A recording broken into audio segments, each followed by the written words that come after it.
দীর্ঘ ৩ দশকের বন্ধনকে নতুন করে রূপ নিতে সাতক্ষীরার কলারোয়া থানার ঐতিহ্যবাহী হেলাতলা আইডিয়াল মাধ্যমিক বিদ্যালয়ে গত ৩০/৫/২০২৬ তারিখে অনুষ্ঠিত হয়ে গেল এক জমকালো ঈদ পুনর্মিলনী উৎসব। ১৯৯৬ থেকে ২০২৬ দীর্ঘ ৩০ বছরের পিয়াসী মুখগুলো আজ এক সুতোয় গাঁথা। দিনের শুরুতে বর্ণাঢ্য ও আনন্দঘন র্যালির মাধ্যমে সূচনা হয় এই মহামিলন মেলার।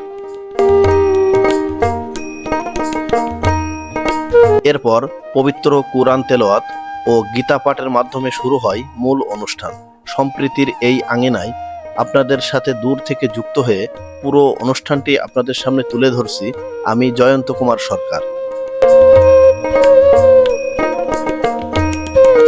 অনুষ্ঠানের সবচেয়ে আবেগঘন মুহূর্তটি ছিল উপস্থিত ও অনুপস্থিত ৩ জন শ্রদ্ধেয় শিক্ষকের চাকরি জীবন থেকে বিদায় সংবর্ধনা।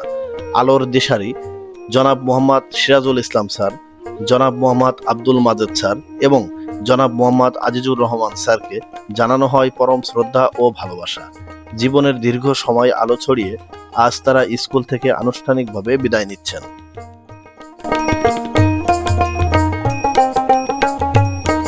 অনুষ্ঠানে আগত ১৯৯৬ থেকে ২০২৬ ব্যাচের সাবেক ও বর্তমান ছাত্রছাত্রীরা মঞ্চে দাঁড়িয়ে তাদের সোনালী দিনগুলোর সংক্ষিপ্ত স্মৃতিচারণ করেন এবং শিক্ষক